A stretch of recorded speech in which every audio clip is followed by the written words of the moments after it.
April 17, 1943, 23,000 feet above Schweinfurt, Germany. Second Lieutenant James Harrington felt the B-17 shudder before he heard the sound. Not the steady throb of four Wright Cyclone engines laboring through thin air, but something sharper, like a hammer striking sheet metal at impossible speed. The plexiglass nose of Lucky 13 sparkled with spiderweb cracks as a 20mm shell punched through the bombardier's compartment 6 feet below Harrington's feet. The intercom crackled with Sergeant Bill Morrison's voice from the ball turret, reporting 2 Focke-Wulf 19 fighters breaking off to the left, already banking for another pass. The formation tightened.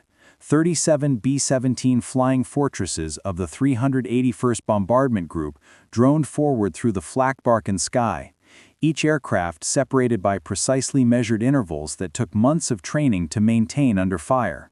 Black puffs of German anti-aircraft fire bloomed across the bomber stream like ink dropped in water, each detonation violent enough to flip a 4-engine bomber on its back. Harrington's pilot, Captain Robert Chen, kept both hands locked on the yoke, compensating for the sudden weight shifts as their gunners swung their .50 caliber Brownings toward incoming fighters. The acrid smell of cordite filtered through Harrington's oxygen mask. Another impact, this time against the fuselage behind the wing root. The airframe rang like a bell. Technical Sergeant Raymond Webb, the flight engineer, called out a fuel leak from the number 3 engine. Not catastrophic, not yet, but enough that Chen would need to consider whether they could make it back across the channel with their current load. The target, a ball bearing factory that fed the Reich's war machine, lay 12 minutes ahead. The Norden bomb sight in Morrison's compartment had already begun its calculations, the primitive analog computer adjusting for wind speed, altitude, and the B-17's ground speed. The German fighters came again, this time from 12 o'clock high, diving out of the sun where American gunners couldn't track them until the last moment. Harrington watched tracers arc past the cockpit, red lines that looked deceptively slow until you remembered they were traveling at 2,800 feet per second. The top turret gunner, Staff Sergeant Anthony Kowalski, swung his twin 50s upward and sent answering fire into the dive path. One of the Focke-Wulfs broke off trailing smoke, the other pressed its attack. More hits. The starboard waist, then the tail section. Harrington heard the tail gunner, Private First Class Eddie Santos, call in damage over the intercom, his voice level despite reporting that his position had taken 3 rounds through the pressurized compartment. The temperature at their altitude hovered at 40 degrees below zero. Any breach meant exposure, and exposure at altitude meant frostbite within minutes. Chen asked if Santos could still operate his guns. The answer came back affirmative. Lucky 13 had earned its name through 14 previous missions, each one returning to RAF Ridgewell with new scars. The ground crew chief, Master Sergeant Frank DeMarco, had started marking each mission with a small bomb painted beneath the cockpit window, a tally that grew with each successful return. But Harrington knew the statistics even if he tried not to think about them. The 8th Air Force was losing bombers at a rate that made successful a relative term. 16% of crews didn't complete their required 25 missions. Some groups had rates approaching 30%. The lucky ones died instantly when a direct flak hit turned a bomber into a fireball. The unlucky ones spiraled down with damaged controls, trapped inside aluminum coffins that took 3 minutes to fall from altitude. The flak intensified as they approached the initial point, the predetermined spot where the bomber stream would begin its final run to target. Chen relinquished control to Morrison and the Norden site, and Lucky 13 flew straight and level for the next 8 minutes, committed to its bombing run regardless of what the German gunners threw at them. This was when the losses mounted fastest. No evasive maneuvers, no deviation from course, just steady flight, while every anti-aircraft battery in Schweinfurt walked their fire across the American formation. Harrington watched 3 B-17s in the lead squadron take direct hits. One exploded outright, a flash of orange that left nothing but falling debris. Another, trailing fire from both port engines, dropped out of formation with tiny figures tumbling from its hatches, white parachutes blossoming too slowly for some. The third simply nosed over and entered a flat spin, its vertical stabilizer blown away by a flak burst that had detonated close enough to buckle the entire tail assembly. "Bombs away," Morrison's voice over the intercom, calm as if reporting the weather. The B-17 lurched upward as 6,000 pounds of ordnance dropped free, and Chen immediately took back control, banking left to begin the long turn that would take them out of the flak zone. More impacts. Harrington felt them through the seat, through the control column, transmitted through the bomber's stressed aluminum skeleton. The No. 4 engine began running rough, its cylinder head temperature climbing into the red. Webb shut it down before it could catch fire. They had 160 miles to cross German-occupied territory on 2.5 engines, then the Channel, then home to an airfield in East Anglia, where DeMarco and his ground crew would count the new holes and shake their heads at how Lucky 13 had defied the odds one more time. 28 bombers had launched from Ridgewell that morning. Harrington counted 23 still flying in formation as they turned west. 5 aircraft and 50 men gone in less than 30 minutes over target. The mathematics of survival haunted every crew member. Each mission increased the statistical probability of not returning. The holes in their aircraft told a story written in jagged metal and hydraulic fluid, a story that hundreds of other crews had carried back to England, and a story that, unknown to Harrington and Chen and the rest of the 381st, a quiet mathematician working in New York would soon read in a way no one else had considered.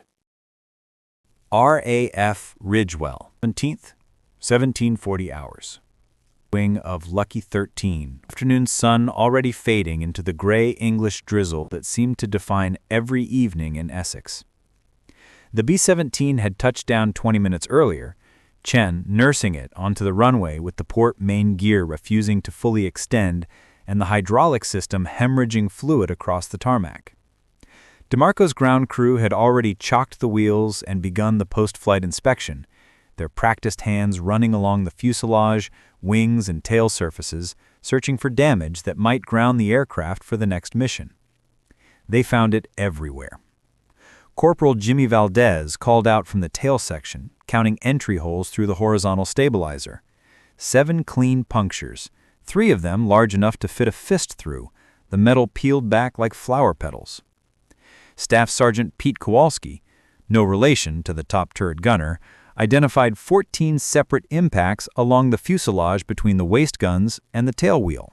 Private First Class Martin Cruz traced the path of a 20mm shell that had entered through the radio compartment and exited through the roof without striking any critical systems, a trajectory that had missed the radio operator's head by less than 8 inches. DeMarco marked each hole on his diagram, a schematic outline of the B-17 that he would submit to the group engineering officer before 2200 hours. This was the ritual after every mission, repeated across every bomber group in the 8th Air Force, a systematic cataloging of battle damage that generated mountains of paperwork and little apparent change. The pattern had become numbingly familiar. Holes in the wings, concentrated toward the tips.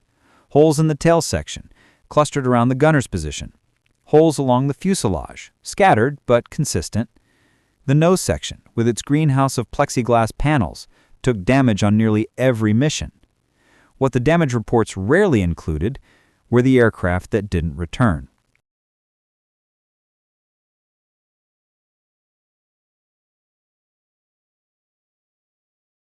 Across the hardstand, Captain Robert Chen sat in the debriefing room with the rest of his crew, answering questions from the intelligence officers, who documented everything from enemy fighter tactics to the accuracy of flak batteries. How many Focke-Wulfs? At what altitude did they first engage? Which direction did they attack from? How many parachutes did you count from the lost aircraft? Chen answered mechanically, his mind still processing the fact that 5 crews from his group hadn't made it back. 60-some names that had been on the duty roster that morning and wouldn't appear on tomorrow's. Some might have bailed out successfully over occupied territory, might survive as prisoners of war, but the statistics suggested that most had died in their aircraft, trapped inside burning wreckage that fell 5 miles before impact. At the group headquarters, Lieutenant Colonel Marcus Hayes reviewed the day's loss reports with the grim efficiency of a man who had been doing this job for 7 months. The 381st had lost 5 aircraft, but they weren't alone. The entire Schweinfurt raid had cost the 8th Air Force 16 B-17s, with another 12 damaged beyond repair and 47 more requiring extensive repairs before they could fly again. 160 men dead or missing. Hayes added the numbers to his running tally. In the past month, his group alone had lost 37 aircraft, a replacement rate that exceeded their ability to receive new crews and bombers from the States. The problem wasn't mysterious. German fighters and anti-aircraft fire were destroying American bombers faster than American industry could replace them. The solution, or what passed for a solution, had been to add armor. The B-17 already carried plates of hardened steel protecting the pilot's seats, the radio compartment, and portions of the fuel tanks. But it wasn't enough. Not nearly enough. Hayes had been pushing for additional armor plating for weeks, submitting recommendations through channels that disappeared into the bureaucratic maze of the 8th Air Force headquarters at High Wycombe. The engineering officers at Wright Field in Dayton, Ohio, faced the same data from every bomber group in England.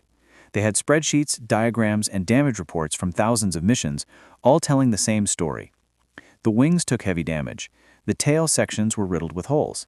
The fuselage showed consistent patterns of impacts, particularly around the waist gun positions. The logical response was clear. Add armor to the areas taking the most damage. Reinforce the wings with additional plates. Add protection to the tail gunner's compartment. Strengthen the fuselage where the damage patterns showed the highest concentration of hits. But armor meant weight, and weight meant performance degradation. The B-17 already struggled to maintain formation at altitude with its current combat load. Each pound of armor reduced fuel capacity or bomb load, and both directly affected the aircraft's ability to reach targets deep in Germany and return. The engineers faced an impossible equation: protect the aircraft without making it too heavy to perform its mission. Their solution had been to focus armor placement on the areas showing the most damage in returning aircraft, a logical approach that maximized protection while minimizing weight penalty. At Thurley, the headquarters of the 306th Bombardment Group, Major Theodore Harris examined damage reports nearly identical to those at Ridgewell. At Molesworth, the 303rd documented the same patterns. At Bassingbourn, at Grafton Underwood, at every bomber base scattered across East Anglia, ground crews counted holes and engineering officers submitted reports, all describing aircraft that came back riddled with damage to wings, tails, and fuselage. No one was documenting the aircraft that didn't come back. Or more precisely, no one was asking why the damage patterns from lost aircraft might differ from returning aircraft, because there were no damage patterns to study from bombers that had been shot down over Germany, or lay scattered across the French countryside, or had plunged into the Channel. The lost aircraft took their damage patterns with them, unknowable and unexamined, a blind spot in the data that seemed too obvious to warrant consideration.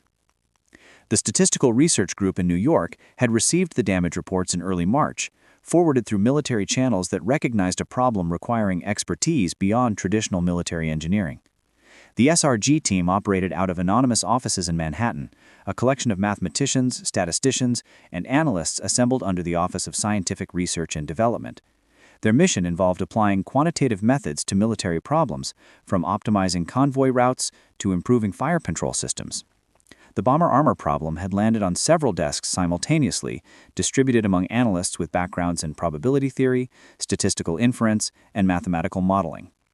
Most of the SRG team approached the problem as the military engineers had: study the damage patterns in returning aircraft, identify the most vulnerable areas, recommend armor placement accordingly. The data seemed unambiguous. Wings showed heavy damage concentration. Tails showed consistent hits. Fuselage showed clear patterns of impacts. The logical recommendation would be to armor these areas preferentially, perhaps with some adjustment for weight distribution and structural considerations. Abraham Wald received the same data packet in mid-March, delivered to his desk in a thick manila envelope marked with the appropriate security classifications. The damage diagram showed B-17 outlines with dots marking each bullet and shell impact. Thousands of data points accumulated from hundreds of missions. Wald studied them for 3 days without submitting a preliminary report, behavior that his colleagues found typical of the Austrian mathematician who had fled Vienna 5 years earlier and who approached every problem with a methodical thoroughness that sometimes bordered on obsessive. When Wald finally submitted his analysis, it was 4 pages long and reached a conclusion that contradicted every other recommendation the SRG had generated. The areas showing the most damage, Wald argued, were precisely the areas that did not need additional armor. The vulnerable areas, the places where armor would save lives and aircraft, were the locations showing little or no damage in the returning bombers. The engines, the cockpit, the central fuel systems. These were the places, Wald concluded, where enemy fire resulted in catastrophic loss, where aircraft never made it home, where the absence of data revealed the true pattern of vulnerability. The recommendation seemed absurd on its face. Ignore the areas taking the most visible damage and instead armor the areas showing the least damage. It violated common sense, contradicted direct observation, and required accepting that the most important information in the data was what wasn't there.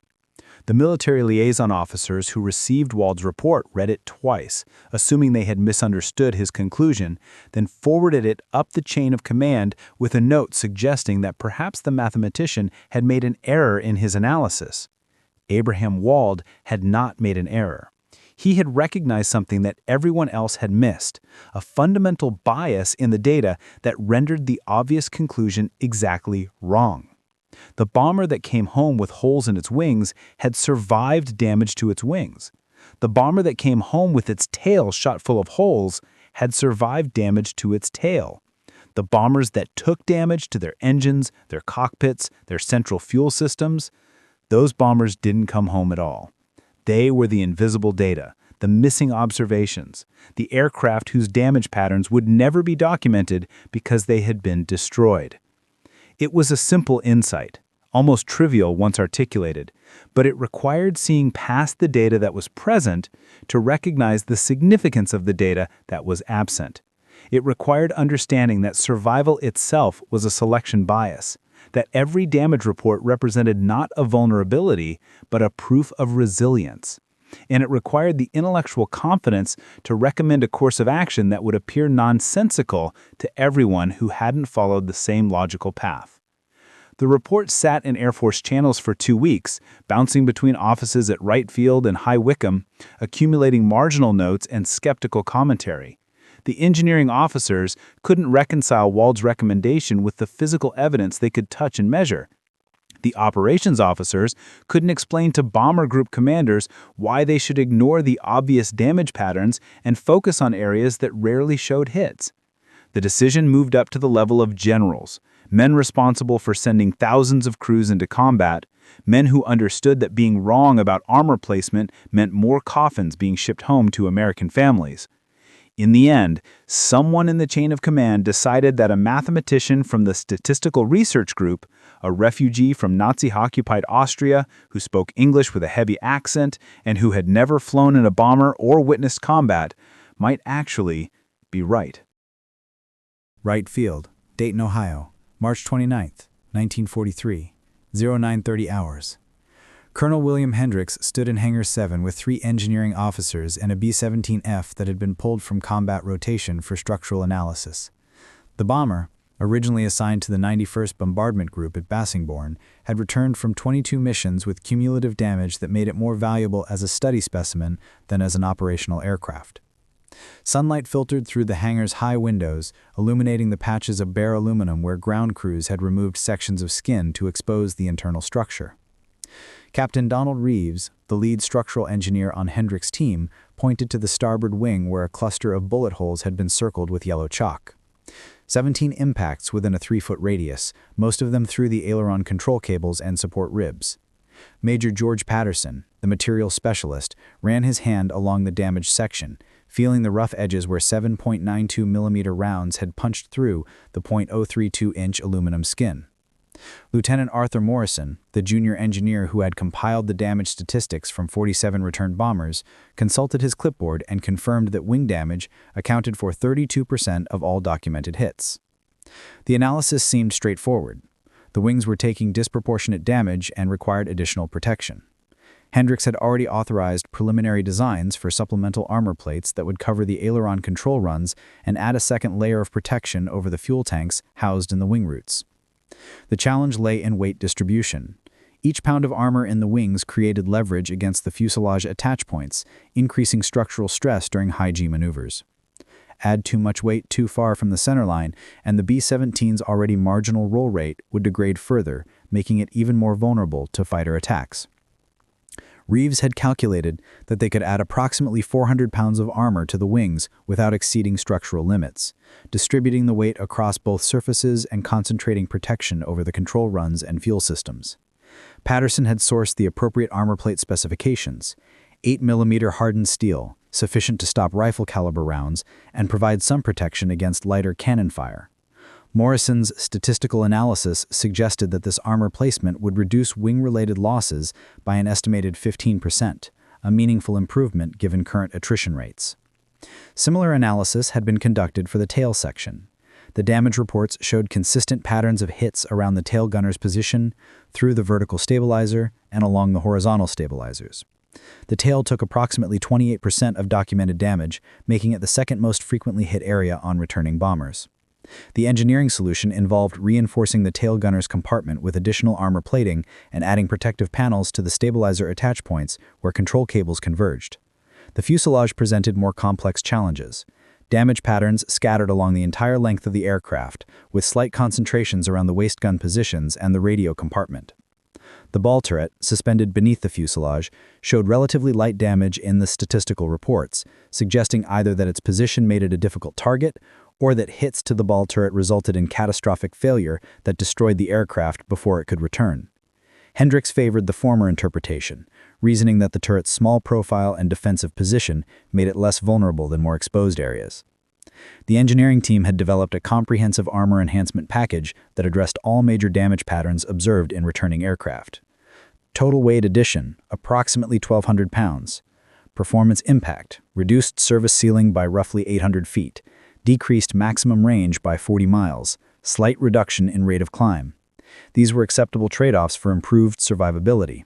Hendricks had submitted the proposal to Material Command in February with an implementation timeline that would begin retrofitting aircraft by late April. Then, Abraham Wald's report arrived.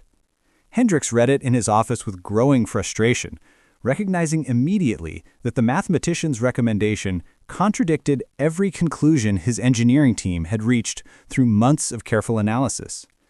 Wald was suggesting they ignore the areas taking the most damage and instead add armor to the engines, cockpit, and fuel systems, precisely the areas showing the least damage in the statistical surveys. The logic seemed inverted, almost deliberately contrary to the physical evidence that Hendricks could walk out to Hangar 7 and touch with his own hands. Major Patterson's reaction was more pointed. He had spent his career in materials engineering, had studied armor penetration and ballistic protection since before the war, and considered himself expert in translating combat damage into protective solutions.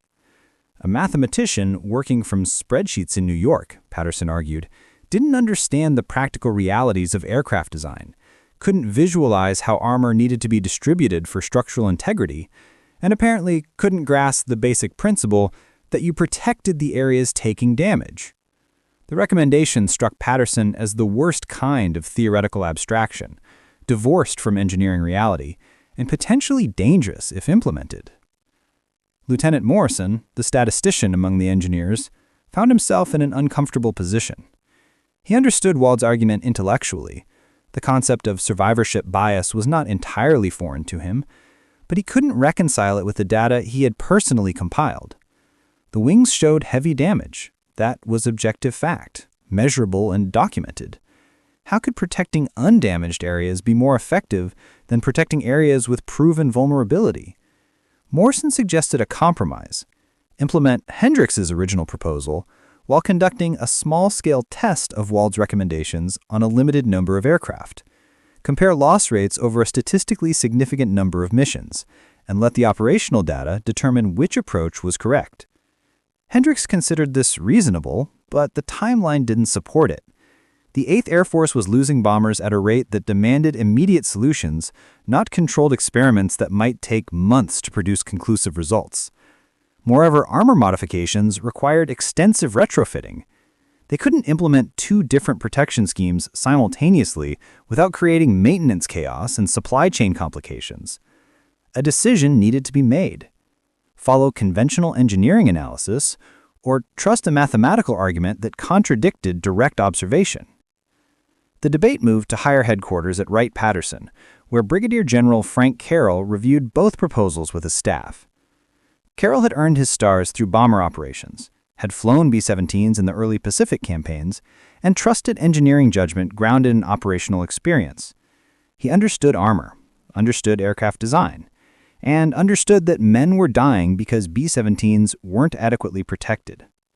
Wald's report, for all its mathematical sophistication, seemed to miss the obvious point that aircraft were coming home with specific damage patterns that needed addressing. But Carroll was also aware that the Statistical Research Group had produced valuable work on other military problems. Their convoy routing analysis had measurably improved merchant shipping survival rates in the Atlantic. Their work on naval fire control had enhanced accuracy in surface engagements. The organization had credibility, and Abraham Wald specifically had a reputation among the mathematical community that couldn't be easily dismissed. Carroll ordered a full review of both proposals, bringing in additional analysts to evaluate the competing recommendations. The review process consumed 3 weeks. Engineers at Wright Field defended their armor placement strategy with detailed structural analysis, weight calculations, and performance modeling. They produced diagrams showing how their proposed armor would protect critical systems while maintaining acceptable flight characteristics. They referenced their own statistical analysis, compiled from thousands of damage reports showing clear patterns of vulnerability that their armor scheme addressed directly. The Statistical Research Group submitted additional analysis supporting Wald's conclusion. They focused on the mathematical concept of conditional probability, the probability of survival given damage to a specific area.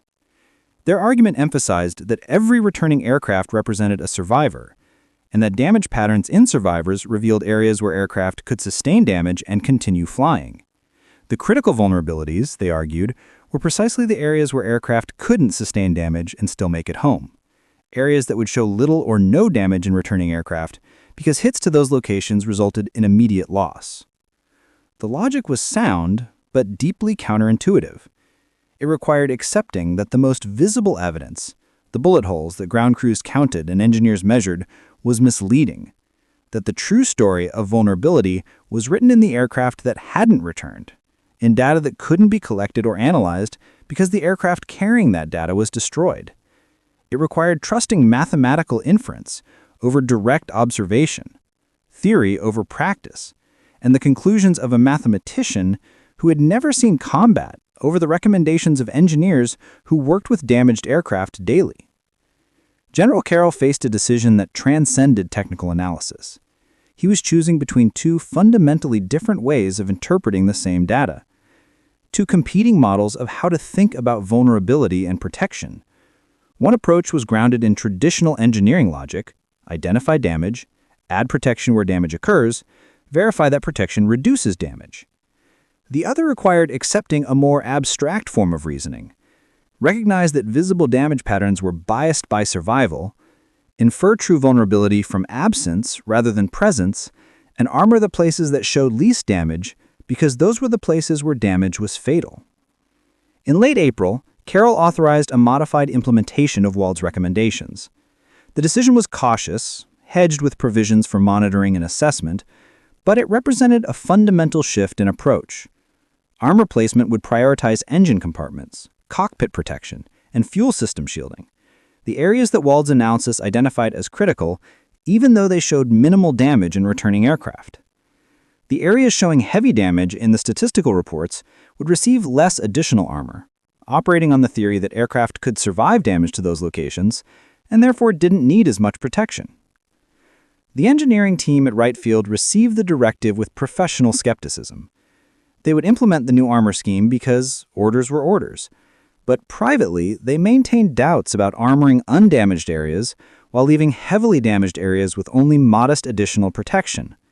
It seemed backward, counterintuitive, and potentially catastrophic if the mathematician had made an error in his reasoning. Master Sergeant Frank DeMarco at Ridgewell received notification of the coming modifications in early May. A technical bulletin describing new armor that would be implemented during scheduled maintenance. He read it twice, trying to understand why the Air Force had decided to add protection to areas that rarely took damage, while providing only modest improvements to the wings and tail sections that his crews patched after every mission. The bulletin included no explanation, just specifications and installation procedures. He filed it with the rest of his maintenance documentation and wondered whether someone at headquarters had lost their mind. The modified B-17s began returning to operational status in mid-May, distinguishable only by slightly different performance characteristics and armor configurations that weren't visible to casual observation. The crews flying them had no idea that their aircraft represented a test of mathematical theory against engineering convention, that their survival might depend on whether an Austrian mathematician working in Manhattan had correctly interpreted patterns in data that everyone else had read differently. Abraham Wald never visited England, never toured a bomber base, never spoke with the crews whose lives depended on his analysis being correct. He continued working in his office at the Statistical Research Group, moving on to other problems while the 8th Air Force implemented his recommendations over the skies of occupied Europe. He had done the mathematics, had followed the logic to its conclusion, and had submitted his report. Whether he was right would be determined not in academic journals or engineering reviews, but in the number of aircraft that came home and the number of crews that survived their 25 missions. The test would be written in blood and aluminum, measured in loss rates and survival statistics, and judged by men who would never know that their fate had been decided by an argument about what data meant versus what data was missing. Columbia University, New York City, October 1938. Case and a letter of introduction from Karl Schlesinger, the economist who had recognized that a Jewish mathematician had no future in Vienna. The letter was addressed to the Cowles Commission for Research in Economics, an organization that might find use for a man whose doctoral work on geometry had somehow led to groundbreaking applications in econometrics. Wald was 37 years old, spoke minimal English, and possessed mathematical talents that few people could fully comprehend. He had left behind Austria, transforming under Nazi occupation, a country where his former colleagues at the University of Vienna were being dismissed, or worse, where the academic world he had known was being systematically dismantled. His brother Hermann had secured passage to Palestine. His parents and other siblings remained in Romania, in a small town where his father served as kosher baker, where Abraham had first learned mathematics from his father's teachings before ever attending formal school. The family corresponded through letters that took weeks to arrive and said less than they meant, careful words that acknowledged dangers without naming them. The Cowles Commission accepted Wald based on Schlesinger's recommendation and a review of his published work on decision theory and statistical analysis. They offered him a position that was technically temporary, but that both parties understood might become permanent, depending on how events unfolded in Europe. Wald spent his first American winter in a small apartment near Columbia, working through English grammar texts in the evenings and developing new statistical methods during the day, applying mathematical rigor to economic problems that had previously been addressed through intuition and loose empirical observation. His English improved slowly. His mathematics did not need translation. By 1940, Wald had published papers on sequential analysis and decision theory that would later be recognized as foundational work in modern statistics, though, at the time, they were appreciated only by the small community of mathematicians and statisticians who could follow his reasoning. He developed methods for testing hypotheses with minimal data, for making optimal decisions under uncertainty, for drawing inferences from incomplete information. His work was abstract, theoretical, and possessed a purity of logic that sometimes made it difficult to see immediate practical applications.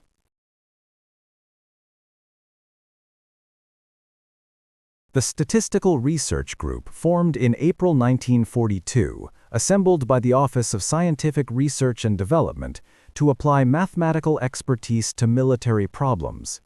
The group operated from offices at 401 West 118th Street in Manhattan, tucked into anonymous academic buildings where civilian mathematicians worked on classified problems with military applications. W. Allen Wallace, an economist from Stanford, directed the organization. Milton Friedman, who would later win a Nobel Prize in economics, handled quality control problems. Leonard Savage worked on Bayesian inference. Frederick Mosteller analyzed military testing procedures. The group represented the best mathematical minds America could assemble, brilliant theorists asked to solve practical problems of war. Abraham Wald joined the SRG in its second month of operation, assigned to problems involving weapons testing and operational analysis. His English remained accented, his social interactions formal to the point of stiffness, but his mathematical work communicated with perfect clarity. He approached military problems the same way he approached pure mathematics. Identify the underlying structure, eliminate irrelevant complications, follow the logic to its conclusion, regardless of whether that conclusion matched intuition or expectation. The bomber armor problem arrived in March 1943, distributed among several SRG analysts, as one of multiple ongoing projects.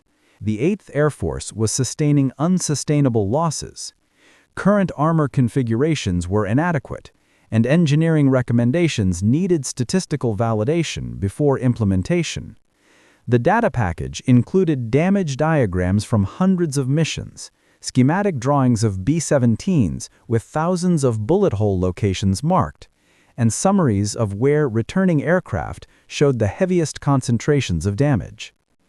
Most of the SRG analysts approached the problem as a straightforward exercise in data analysis. Count the holes, identify the patterns, recommend armor placement that addressed the highest frequency damage areas. Some suggested weighting the recommendations by the severity of damage, reasoning that areas where holes caused critical systems failures should receive priority, even if they didn't show the highest raw count. Others proposed factoring in the probability of hits based on bomber orientation relative to fighter attack angles. All of them accepted the fundamental premise that damage patterns in returning aircraft revealed vulnerable areas requiring protection. Wald studied the data for 3 days without discussing his analysis with colleagues, a work habit that was typical for a man who preferred to develop complete solutions before exposing them to critique. He examined the damage diagrams, noting the concentrations around wing surfaces, tail assemblies, and fuselage sections. He reviewed the statistical summaries showing damage frequencies across different aircraft sections. He read the engineering reports describing current armor configurations and their protective capabilities. And he thought about what the data was telling him versus what the data wasn't showing. The mathematical insight came from recognizing the selection bias inherent in the sample. Every damage diagram represented an aircraft that had survived its mission and returned to base. Every bullet hole had been sustained by a bomber that continued flying despite the damage. The sample consisted entirely of survivors, and survival itself was the selection criterion that determined which data points appeared in the analysis. This was not a random sample of damaged aircraft. It was a systematically biased sample that excluded all aircraft where damage had been fatal. Wald had worked on similar problems in his earlier research on sequential analysis and truncated samples. He understood that when your sample selection mechanism was correlated with the variable you were trying to measure, naive analysis would produce systematically wrong conclusions. If you wanted to understand what damage was fatal to bombers, studying only surviving bombers would tell you about damage that wasn't fatal. The fatal damage patterns existed only in the aircraft that hadn't returned, the observations missing from the dataset. The logic led to a conclusion that would seem absurd without the underlying mathematical framework. Areas showing heavy damage in returning aircraft were areas where bombers could sustain damage and survive. Areas showing little or no damage in returning aircraft were areas where damage prevented survival, where hits resulted in loss before the aircraft could return home. Therefore, the areas requiring armor were precisely the areas showing the least damage in the available data. Wald formalized this reasoning in a 4-page memorandum that began with a statement of the selection bias problem and proceeded through a mathematical derivation of optimal armor placement under conditions of missing data. He noted that the engine compartments showed minimal damage in returning aircraft, likely because engine damage frequently resulted in loss of aircraft before return. He observed that cockpit damage was similarly underrepresented in the sample, suggesting that hits to pilot and co-pilot positions were often fatal to the aircraft's ability to reach home.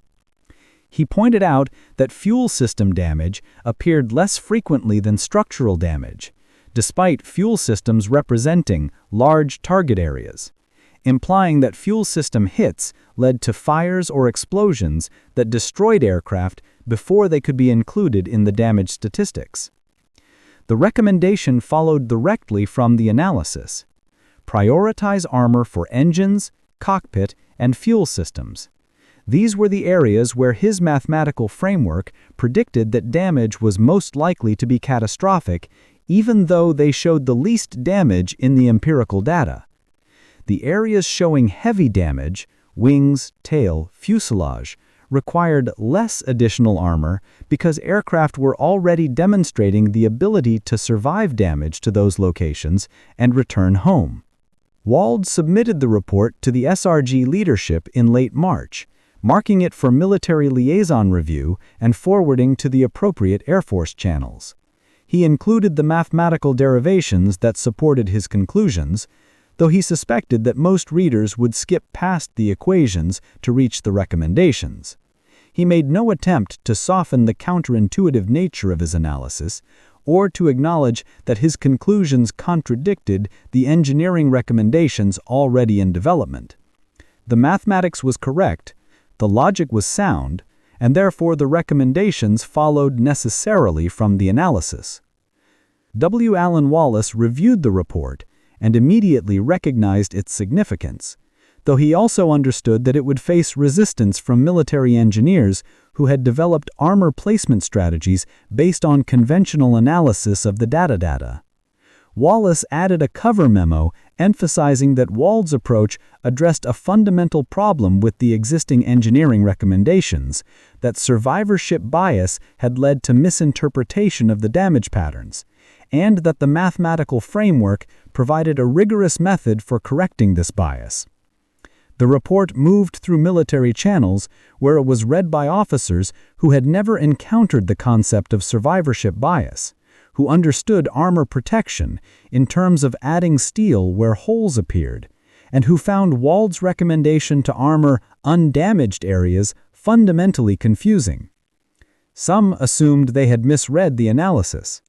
Others suspected a translation error from a mathematician whose first language wasn't English.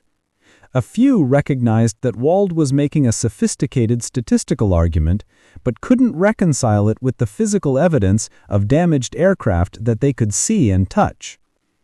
Abraham Wald had no contact with bomber crews, had never visited an Air Force base, and had never seen a B-17 except in photographs and technical drawings.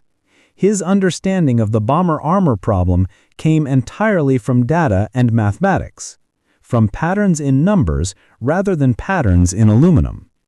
This distance from the physical reality might have been a disadvantage for an engineer, but for a mathematician, it was a form of clarity. He wasn't swayed by the visceral impact of seeing bullet-riddled aircraft, wasn't influenced by the natural assumption that visible damage indicated vulnerability, wasn't distracted by the compelling evidence of holes that could be counted and measured. He saw only what the mathematics revealed, that the visible data was telling one story while the invisible data was telling another, and that the invisible data was actually more important for understanding true vulnerability. It was an insight that required ignoring the obvious in favor of the subtle, rejecting direct observation in favor of logical inference, and trusting mathematical reasoning over physical intuition. In his small apartment near Columbia, Wald received no feedback about how his report was being received or whether his recommendations would be implemented. He moved on to other projects, working on sequential testing procedures for artillery shells and probability models for convoy protection. The bomber armor analysis was one problem among many, completed and submitted, the solution derived and documented. Whether the military would accept a conclusion that contradicted conventional thinking was beyond his control. His parents' letters from Romania had stopped arriving in February. He didn't know whether this meant problems with wartime mail delivery or something worse. His brother Herman wrote from Palestine with news of their siblings, information that was weeks out of date by the time it reached New York, and which carefully avoided any details that might attract censor attention. Wald works through the spring of 1943, applying mathematics to problems of war, trying to save lives through statistical analysis, while his own family existed in a part of Europe where Jewish lives were measured in statistics of a different and horrifying kind. The bomber crews flying over Germany had no idea that their fate might depend on the work of a Jewish refugee mathematician who had never flown in combat and who had derived his recommendations from pure logical reasoning about what data meant when the most important data was missing. They climbed into their B-17s each morning, checked their equipment, and flew into flak and fighter attacks that would either kill them or let them survive, each mission a test of probability that Abraham Wald had analyzed with equations that most of them couldn't understand and conclusions that their own officers found difficult to accept. By late May, the first aircraft with modified armor configurations were returning to operational status, and the real test of Wald's analysis would begin. Not in academic journals or military reports, but in the skies over occupied Europe, where the mathematics of survivorship bias would be validated or refuted by the brutal empiricism of combat. Statistical Research Group, Columbia University, March 22, 1943, 1400 hours.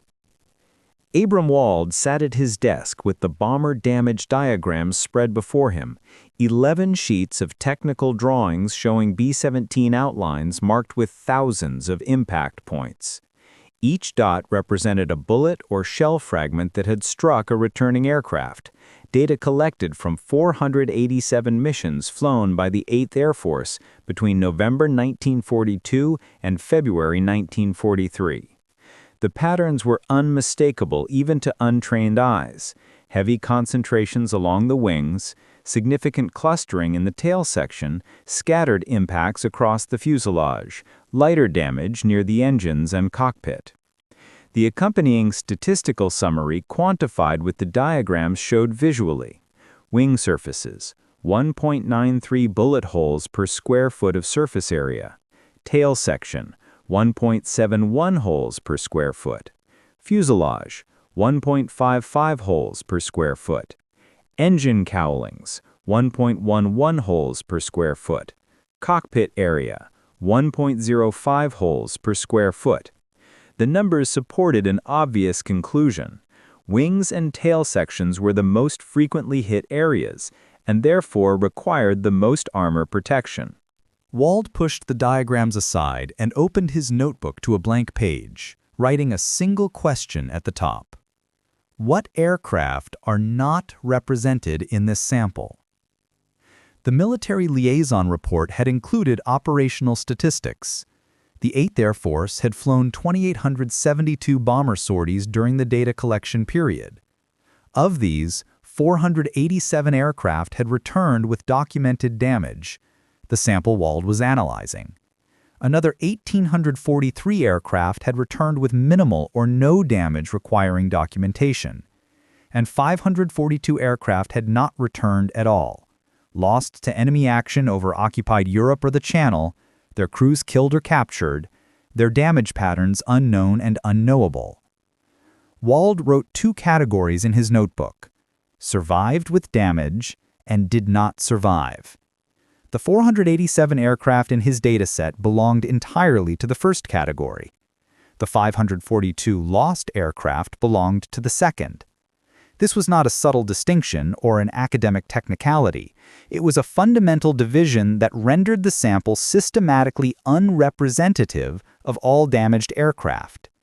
He was analyzing only the survivors, the aircraft where damage had been insufficient to cause loss, and drawing conclusions about vulnerability from a sample that, by definition, excluded all instances of fatal vulnerability. The mathematical framework for addressing this problem existed in Wald's earlier work on truncated samples and selection bias. When your sampling mechanism was correlated with the outcome you were measuring, you couldn't simply analyze the observed data as if it represented a random sample. You had to account for the selection process, to infer what the missing observations would have shown if they had been included in the sample. In this case, the selection mechanism was survival. Aircraft appeared in the damage reports if and only if they survived to return home. This meant the sample was systematically missing all cases where damage had been fatal.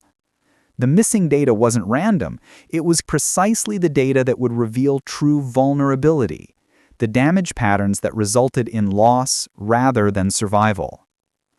Wald formulated the problem mathematically. Let V represent the set of all vulnerable areas on a bomber, and let S represent the subset of vulnerable areas where damage still permitted survival and return. The observed damage patterns showed heavy concentration in S, because these were areas where aircraft could sustain damage and still appear in the sample.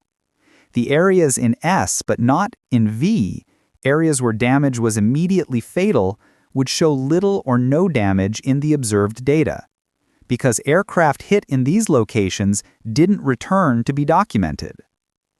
The logical inference followed necessarily. Areas showing heavy damage in returning aircraft were areas in S, places where damage was survivable.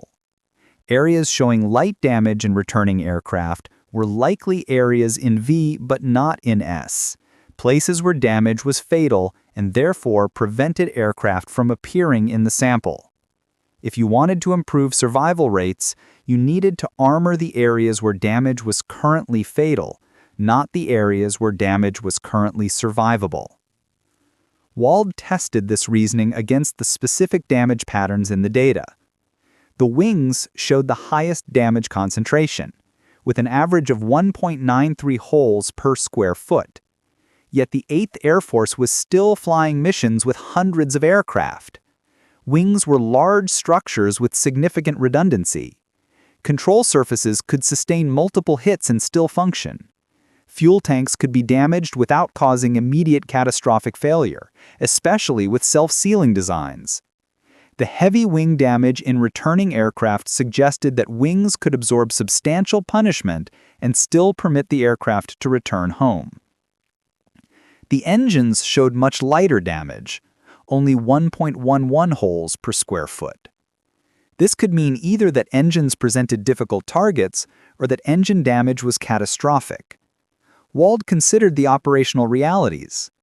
Engines were large, prominent features on the B-17. 4 radial power plants mounted in exposed positions on the wings. They presented substantial target areas to enemy fighters attacking from any angle. The idea that they were somehow difficult to hit seemed implausible. The alternative explanation was that engine damage frequently resulted in loss of aircraft. A B-17 could potentially return on 3 engines, possibly even 2 under favorable conditions, but multiple engine failures or fire in an engine compartment would doom the aircraft. The lower damage rate in the observed data likely reflected not lower hit probability, but higher fatality rate when hits occurred. Aircraft with severe engine damage weren't making it home to be included in the damage statistics. The cockpit showed similar patterns. Only 1.05 holes per square foot, despite presenting a large plexiglass target area. Again, 2 explanations were possible. Either the cockpit was unusually difficult to hit, or cockpit damage was frequently fatal. Wald considered the implications of cockpit hits. Damage to pilots, loss of forward visibility, destruction of critical flight controls, these would often result in immediate loss of control and destruction of the aircraft. The low observed damage rate likely reflected high fatality rate rather than low hit probability. The fuel systems presented the same analytical pattern. Fuel tanks occupied significant volume in the wing roots and fuselage, representing substantial target areas. Yet fuel system damage appeared relatively infrequently in the damage reports.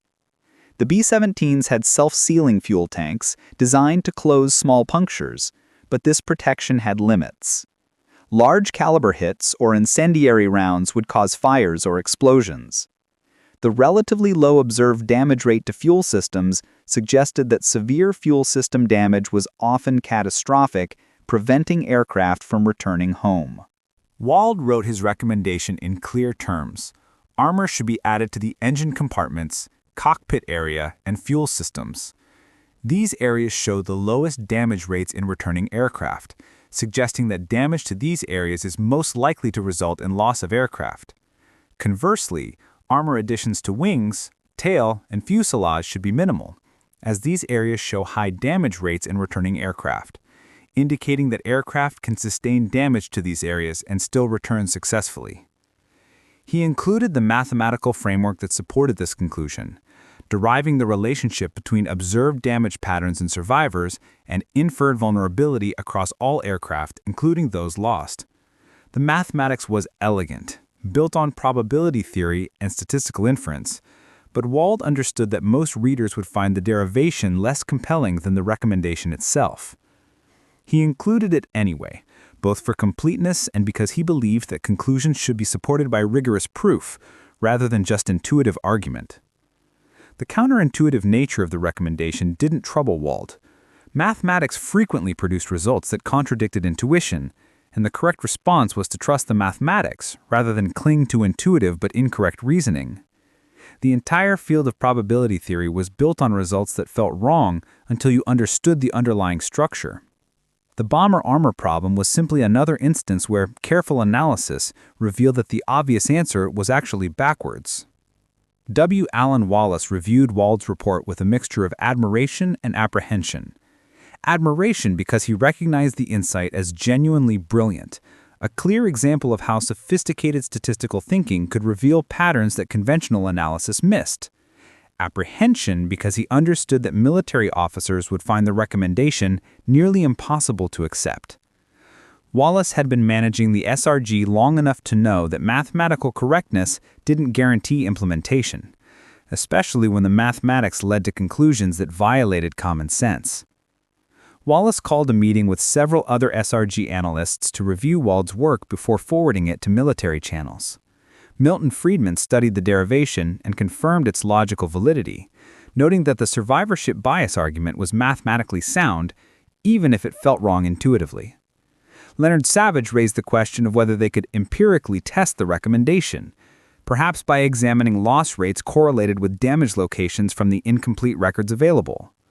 Frederick Mosteller suggested adding qualitative discussion about why the recommendation seemed counterintuitive, helping military readers understand that their instinctive resistance to the conclusion was actually evidence of the selection bias that Wald's analysis addressed.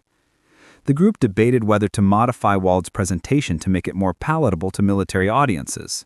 Perhaps they could frame the recommendation less starkly, acknowledge the engineering logic behind conventional armor placement while introducing the survivorship bias correction as a refinement rather than a complete reversal. Perhaps they could propose a hybrid approach that added some armor to high-damage areas while emphasizing protection for low-damage areas.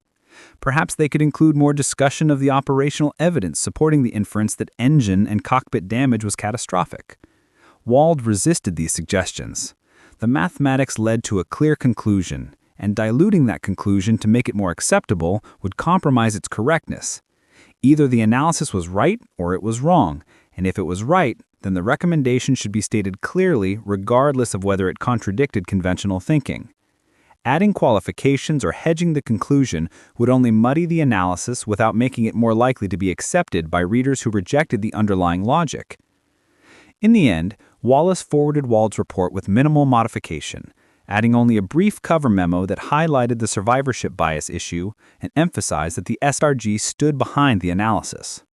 The report went to the Air Force Liaison Office in mid-April, marked for priority review given the urgency of the bomber loss problem. The initial response came back within days. The liaison officers didn't understand the recommendation and requested clarification. Wald prepared a supplemental memo that restated the argument in simpler terms, avoiding most of the mathematical derivation and focusing on the logical inference from missing data.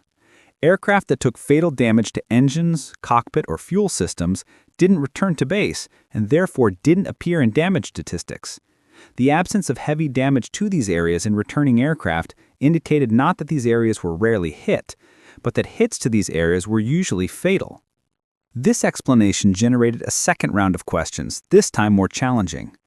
How could Wald be certain that low damage rates reflected high fatality rates rather than low hit probability? What empirical evidence supported the inference that engine damage was catastrophic when many returning aircraft showed some engine damage?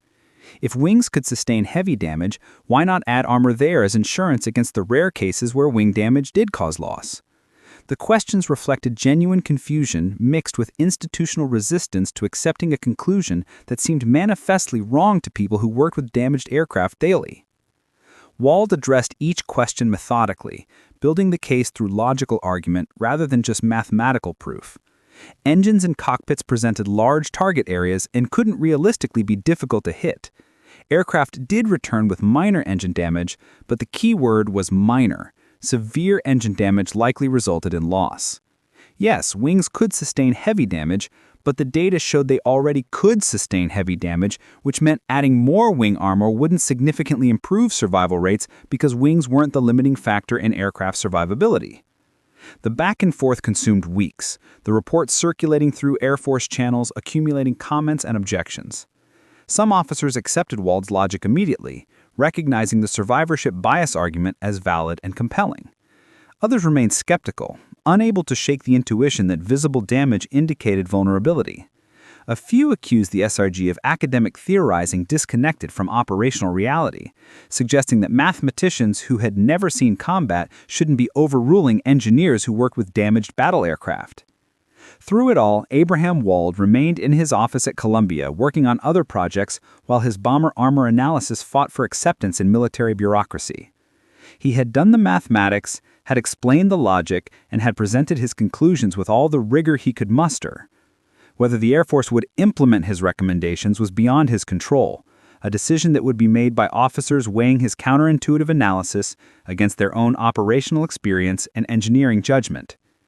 The irony wasn't lost on Wald. He was a Jewish refugee from Nazi-occupied Europe applying mathematical logic to help American bombers survive their missions over Germany, trying to save the lives of young men flying against the same regime that had made him a refugee and that threatened his family still trapped in Eastern Europe. The mathematics was pure, abstract, divorced from emotion, but the stakes were measured in lives and in the outcome of a war that would determine whether his family survived or perished. In late May, word came back through SRG channels that the Air Force had decided to implement modified armor placement based on Wald's recommendations. The decision included caveats and monitoring provisions, but it represented acceptance of the core argument that survivorship bias had led conventional analysis astray. Abraham Wald's counterintuitive conclusion, armor the places with no damage, would be tested in combat over the skies of Europe. The test would determine not just whether one mathematician's reasoning was correct, but whether trusting mathematical logic over physical intuition could save thousands of lives. Army Air Forces Material Command, Wright Field, Dayton, Ohio, April 26, 1943, 10:15 hours. Brigadier General Frank Carroll sat at the head of a conference table with Abraham Wald's report open before him and 6 of his senior officers arranged along both sides.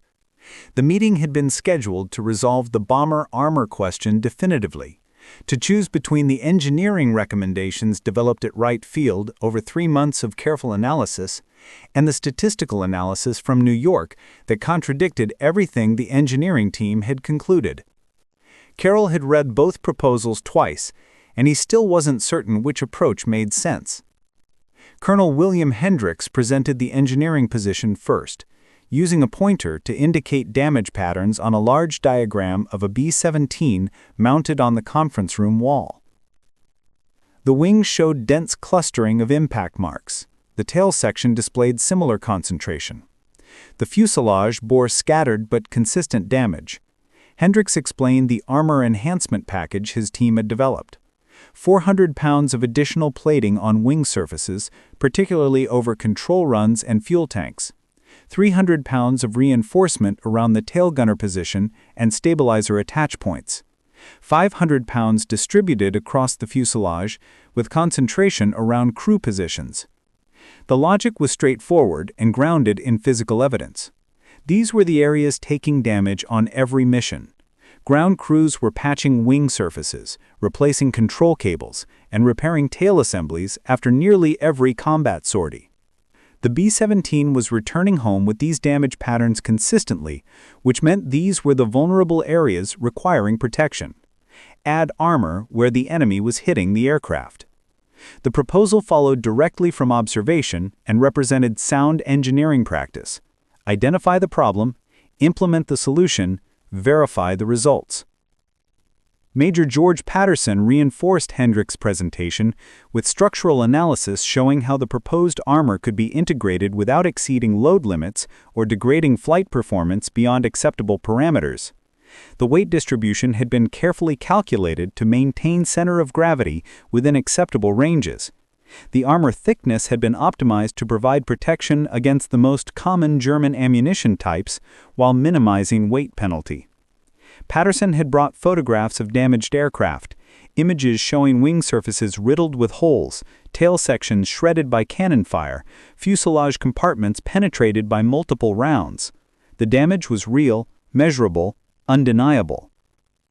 Lieutenant Arthur Morrison presented the statistical analysis supporting the engineering recommendation, summarizing data from 487 returning aircraft showing that wings sustained 32% of all documented damage, tail sections 28%, and fuselage areas the remainder.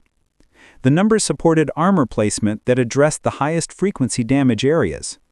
Morrison acknowledged that his analysis didn't account for aircraft that failed to return, but argued that returning aircraft provided sufficient sample size to identify clear vulnerability patterns. General Carroll asked the question that had been troubling him since first reading Wald's report. What about the aircraft that didn't come back?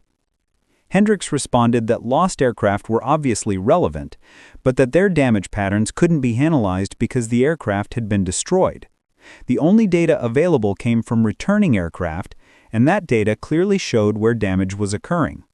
He suggested that lost aircraft had likely sustained damage to the same areas as returning aircraft, just more severe damage or damage to multiple critical systems simultaneously. The solution was still to armor the high-frequency damage areas, providing enough protection that aircraft could survive hits that currently resulted in loss. Patterson added that focusing on returning aircraft made sense because these were aircraft that had proven the ability to survive combat and return home despite damage. If the goal was to improve survivability, then understanding what allowed these aircraft to survive and enhancing those survivability characteristics seemed like the logical approach. Armoring areas that were already being hit heavily would reduce the severity of damage to those areas, potentially turning fatal damage into survivable damage. Carroll turned to the statistical research group analysis, reading from Wald's report, areas showing extensive damage in returning aircraft are precisely the areas where damage is survivable. Areas showing minimal damage in returning aircraft are areas where damage prevents return. Armor should be placed where damage is currently fatal, not where damage is currently survivable. The statement hung in the air. Its logic clear, but its conclusions seemingly absurd. Hendricks broke the silence first, arguing that Wald's analysis made a fundamental error in assuming that areas with light damage in returning aircraft must be areas where damage was fatal. The alternative explanation, that these areas were simply hit less frequently, seemed more plausible. Engines and cockpits might present more difficult targets than wings due to their size, position, or the geometry of fighter attacks. The lower damage rates might reflect lower hit probability rather than higher fatality rates when hits occurred. Major Donald Reeves, the structural engineering lead, pointed out that Wald was a statistician who had never flown in a bomber, never examined a battle damage firsthand, never stood in a hangar and traced the path of bullets through an aircraft structure. How could someone working from data in Manhattan understand aircraft vulnerability better than engineers who worked with damaged bombers daily? The mathematical analysis might be sophisticated, but it seemed disconnected from the physical reality of how aircraft were damaged and how armor provided protection. Carroll asked whether anyone in the room understood the mathematical argument Wald was making about selection bias and survivorship. Lieutenant Morrison admitted that he grasped the concept intellectually, that analyzing only survivors could lead to wrong conclusions about what caused survival, but couldn't reconcile it with the empirical evidence. The wings were taking damage, that was observable fact. How could protecting undamaged areas be more important than protecting areas with documented vulnerability? The general called for a break, asking his staff to prepare additional analysis while he consulted with operations officers who could provide perspective on actual combat loss patterns. The meeting reconvened 90 minutes later with 2 additional attendees, Colonel James McBride from 8th Air Force Operations and Lieutenant Colonel Thomas Fitzgerald from the Air Force Statistical Control Division. McBride brought operational data that hadn't been included in the engineering analysis. The 8th Air Force had been tracking loss circumstances where sufficient information existed to determine cause. Of the 542 aircraft lost during the data collection period, observers in other aircraft had reported circumstances for 147 of the losses. 53 aircraft had been observed burning before going down, suggesting fire as the loss mechanism. 41 had been seen in uncontrolled dives after apparent structural failure or catastrophic damage. 29 had exploded in flight, likely from fuel system hits. 15 had simply dropped out of formation and descended with no obvious external damage, suggesting possible engine failure or pilot incapacitation.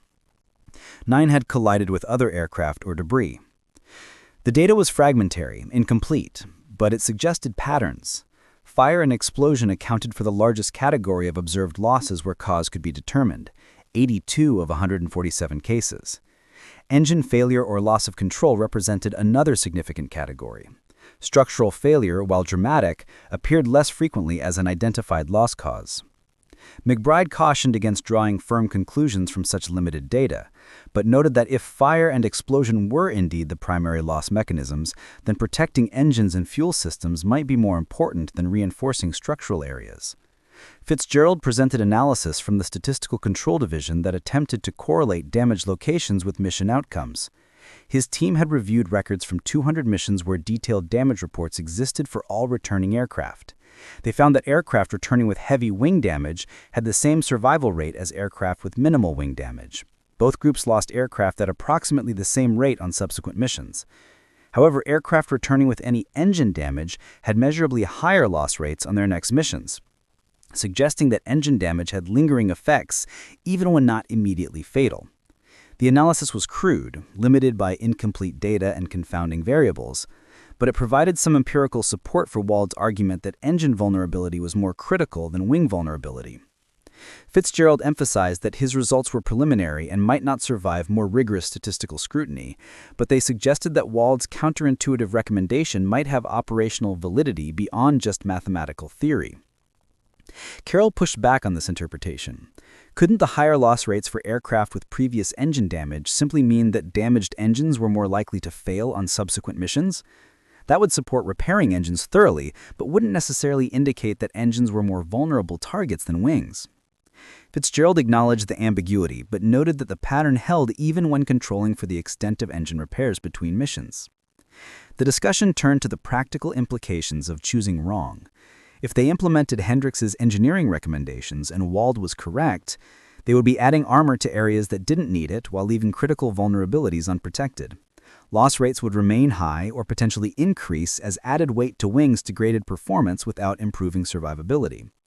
If they implemented Wald's recommendations and he was wrong, they would be armoring areas that rarely took damage while leaving heavily damaged areas vulnerable. Aircraft might return home shot full of holes in unprotected areas, suffering losses that proper armor placement could have prevented. Major Patterson argued that the engineering approach was lower risk because it addressed known documented damage rather than relying on inferences about unknown damage to lost aircraft. They could see the wing damage, could measure it, could verify that armor placed on wings actually stopped bullets. Wald's approach required trusting mathematical reasoning about things they couldn't observe.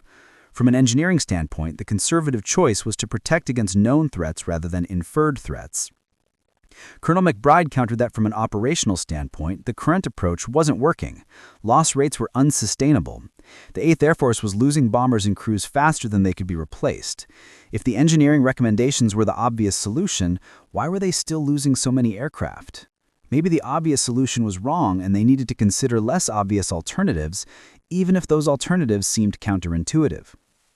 Hendricks pointed out that current armor configurations hadn't been optimized based on combat data. They were still flying with pre-war armor schemes that hadn't taken into account the actual damage patterns encountered over Europe. Implementing the engineering recommendations would be the first systematic attempt to place armor based on empirical damage data. They shouldn't judge the engineering approach based on the failure of armor configurations that predated the damage analysis. Carroll asked the question that would ultimately decide the issue. If we implement one approach and it's wrong, how long before we know? How many crews die while we figure out we made the wrong choice? Morrison estimated that they would need at least 3 months of operational data to detect a statistically significant difference in loss rates between the two armor configurations. With the combat sortie rates the 8th Air Force was flying, that meant roughly 5,000 bomber missions would be needed to generate enough data to distinguish between the approaches with reasonable confidence. At current loss rates, that meant approximately 250 aircraft lost while they determined which armor placement strategy was correct. The number silenced the room. 250 aircraft meant 2,500 crew members, meant 2,500 families receiving telegrams from the War Department, meant 2,500 young men who would die in part because their leadership had chosen the wrong armor configuration. The decision wasn't just technical. It was a choice about which men would live and which would die, a choice that would be made in a conference room in Ohio but would be executed in the skies over Germany. General Carroll spent the evening reviewing both proposals again, reading through Wald's mathematical derivations that he only partially understood, examining the damage photographs that made the engineering argument so compelling, and considering the fragmentary operational data that suggested maybe the mathematician had seen something that everyone else had missed. He thought about the crews flying missions at that moment, about the aircraft that would return tomorrow with new damage that would add more data points to the analysis, and about the aircraft that wouldn't return, taking their damage patterns with them into the grave. The decision required accepting that sometimes the data you couldn't see was more important than the data you could see, that mathematical inference might reveal truths that direct observation obscured, and that the counterintuitive answer might be correct precisely because it felt wrong. It required trusting a refugee mathematician over experienced combat engineers, theory over practice, absence over presence. On April 28th, General Carroll authorized a modified implementation of Wald's recommendations. The authorization was hedged with provisions for monitoring and assessment, included language about adjusting the approach if operational data suggested problems, and emphasized that this was a trial implementation subject to revision. But it represented a fundamental decision. Armor would be prioritized for engines, cockpit, and fuel systems, the areas showing the least damage in returning aircraft, based on the mathematical argument that these were the areas where damage was currently fatal. The engineering team at Wright Field received the directive with professional discipline that masked personal frustration. They would implement the new armor scheme as ordered, would retrofit aircraft according to the specifications derived from Wald's analysis, and would document the results with the thoroughness that their training demanded. But privately, many of them believed they were implementing a solution that ignored obvious evidence in favor of abstract theory, that prioritized mathematical elegance over engineering pragmatism, and that might cost lives because someone in the chain of command had been seduced by sophisticated-sounding analysis that contradicted observable reality. Abraham Wald learned of the decision through a brief notification from the SRG Military Liaison Office. His recommendations had been accepted for implementation. No details about the debate they had generated, no information about the resistance they had faced, no acknowledgement of the professional courage it had required for military officers to accept conclusions that contradicted their own expertise. Just a simple statement: recommendations accepted, implementation authorized, continue with other assigned projects. Wald filed the notification and returned to his current work, analyzing optimal sample sizes for artillery testing procedures. The bomber armor problem was solved, at least from his perspective. He had identified the selection bias, had derived the logical inference from the missing data, and had submitted his recommendations with appropriate mathematical support. Whether those recommendations saved lives would be determined by the same probabilistic processes he had analyzed, by the random trajectories of bullets and shells encountering aircraft over Europe, by the statistical mechanics of combat that reduced individual fates to ensemble averages and survival rates. The modified B-17s began entering service in late May, indistinguishable from earlier models except for slightly different armor configurations that weren't visible to casual observation. The crews flying them had no idea that their aircraft represented a test of statistical theory against engineering convention, that their survival might depend on whether a mathematician had correctly interpreted patterns in data that everyone else had read differently, and that every mission they flew was generating new data points that would eventually vindicate or refute the counterintuitive conclusion that you should armor the places with no damage. The test was underway, written in aluminum and steel, measured in missions flown and crews returned, judged by the brutal empiricism of combat where theory met reality and only one could survive. RAF Ridgewell, 1943, 4-5 hours. Frank DeMarco completed his briefing in East Anglia. The B-17 had returned from depot-level maintenance 3 days earlier, with modifications that DeMarco's technical bulletins described as enhanced armor configuration per Material Command Directive 43-127. The changes weren't obvious from external inspection. No dramatic additions of steel plating, no visible reinforcement of the wings or tail section that bore the scars of 14 previous missions. The modifications were internal, concentrated around the engine mounts, the cockpit bulkheads, and the fuel system compartments.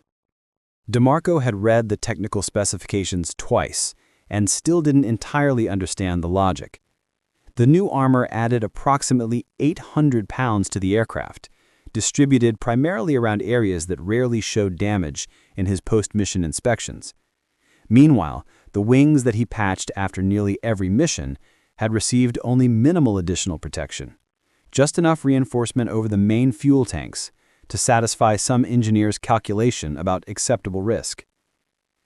The tail section, which Corporal Valdance spent hours repairing with aluminum patches and rivets, had gotten slightly improved armor around the gunner's position, but nothing approaching the reinforcement DeMarco thought it needed. Captain Robert Chin ran through his pre-flight checks in the cockpit, testing control surfaces and reviewing the flight plan for the day's mission to Bremen. The target was a submarine construction facility, protected by heavy flak concentrations and within easy range of multiple Luftwaffe fighter bases. Intelligence estimated they would face at least 2 fighter attacks during the bomb run, possibly more on the return flight if German controllers could vector reinforcements to intercept the bomber stream. Chin had flown enough missions to know that estimates were usually optimistic. The Germans had gotten better at coordinating their defenses, concentrating fighters against bomber formations, and pressing attacks despite the defensive firepower that 18 50-caliber machine guns per aircraft could generate.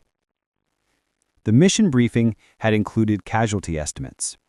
Expect to lose 8 to 12 aircraft from the 200-bomber raid, 4 to 6% losses, within the range that the 8th Air Force considered acceptable for strategic targets. Chin did the mathematics automatically now, a habit that most pilots developed after a few months of operations. 4% of the 381st's contribution meant they might lose 2 aircraft from their group. 20 men, who were sitting in the briefing room this morning, might not be alive by afternoon. The randomness of it haunted him more than the certainty. Not knowing which two crews, not being able to predict who would take the fatal hit that turned a bomber into a falling torch.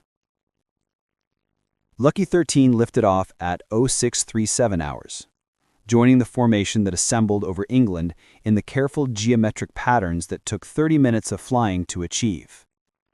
34 B-17s from the 38th 1st formed up with other groups from the 1st Air Division, the bomber stream stretching across miles of airspace as nearly 200 aircraft droned east toward the coast.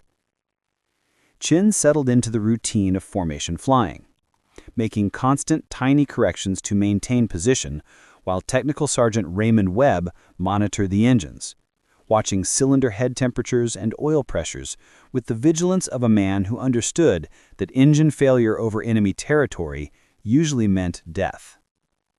They crossed the Dutch coast at 8:23 hours, and the flak began immediately, black puffs that appeared ahead of the formation like ink stains spreading across the sky. The German gunners had gotten better at predicting altitude and course, placing their fire close enough that the concussive force rattled the airframes and sent fragments sleeting through the formations. Chin watched a B-17 in the lead squadron take a direct hit to the port wing, the explosion violent enough to tear the wing off at the root. The bomber rolled inverted and fell, tumbling through lower altitudes where 3 parachutes blossomed before the aircraft disappeared into cloud cover below.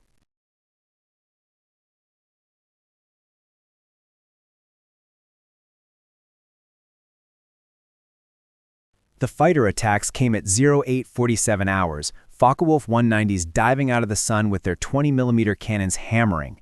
Chen heard the impacts through the airframe, felt Lucky 13 shudder as rounds struck home, listened to his gunners calling out targets and firing in disciplined bursts that filled the air with tracers. A Focke-Wulf flashed past the cockpit, close enough that Chen could see the pilot's face, young and intent, before Staff Sergeant Kowalski's top turret guns sent him spiraling away, trailing smoke.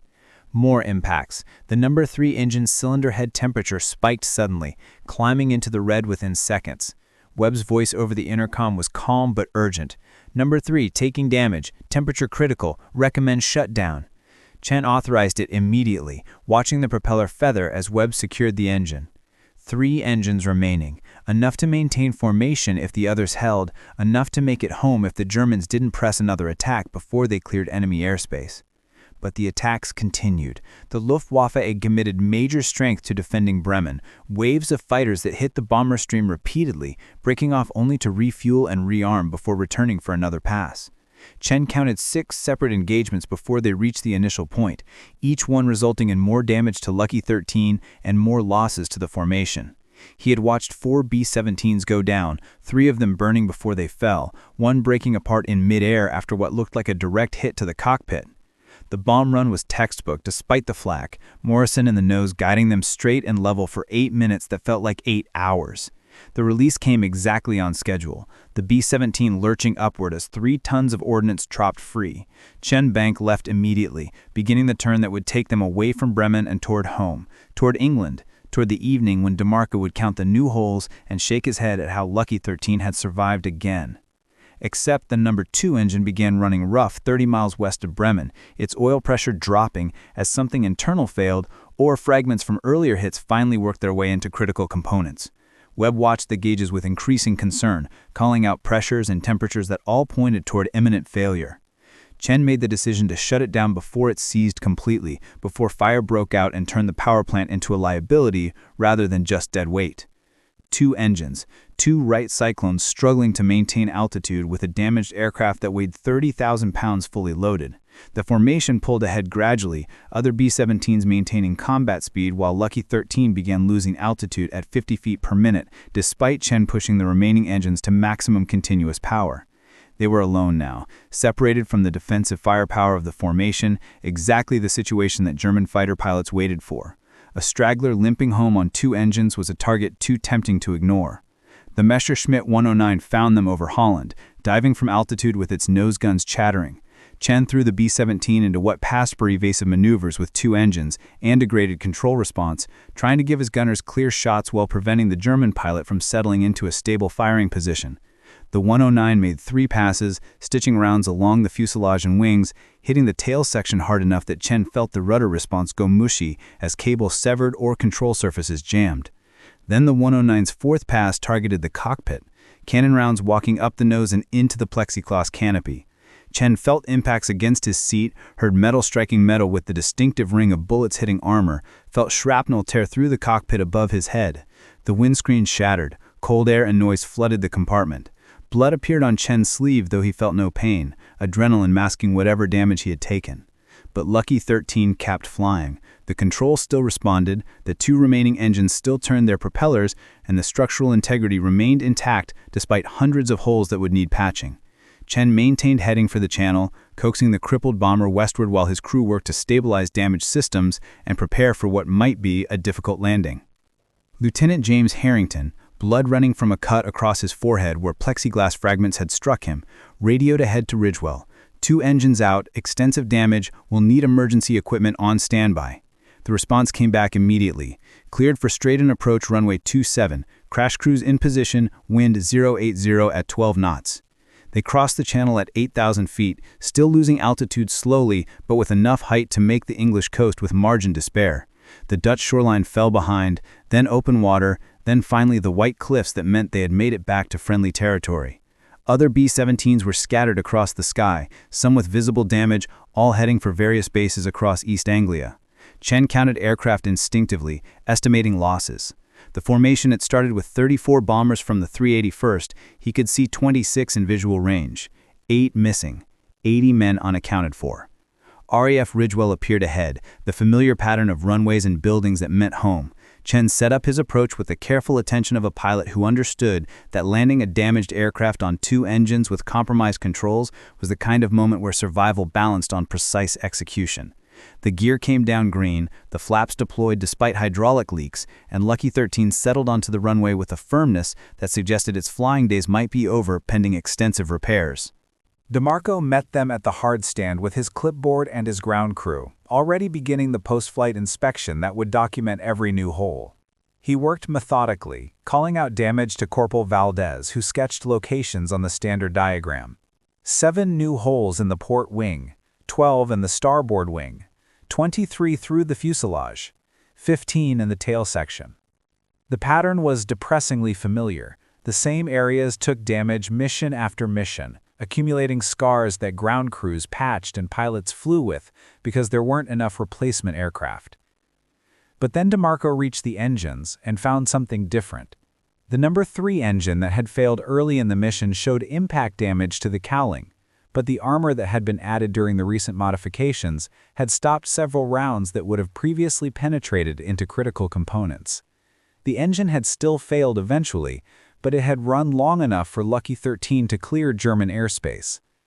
Without that armor, DeMarco estimated the engine would have failed catastrophically over Bremen, possibly catching fire, probably resulting in loss of the aircraft. The number 2 engine told a similar story.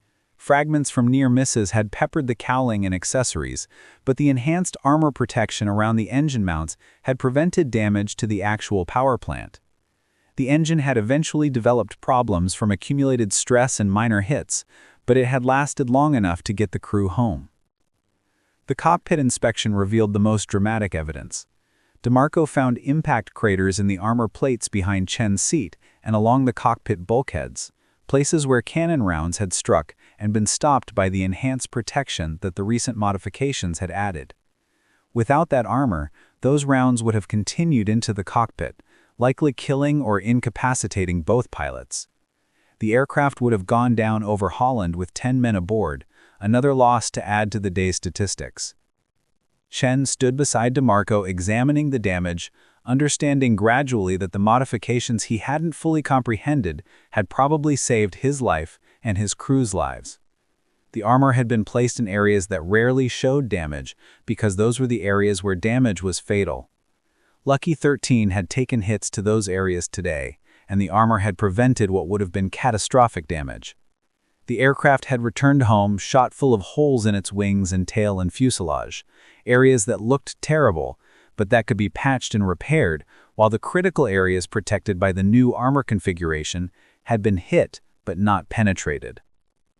Across the 8th Air Force, similar patterns emerged over the following weeks. Aircraft with the modified armor configurations were surviving hits that would have previously resulted in losses. Engine damage that would have caused immediate catastrophic failure was being stopped or mitigated by the enhanced protection. Cockpit hits that would have killed pilots were being absorbed by the bulkhead armor. Fuel system hits that would have caused fires were being contained by the improved shielding. The loss rates told the story in statistics that were undeniable, even to engineers who had doubted the mathematical analysis.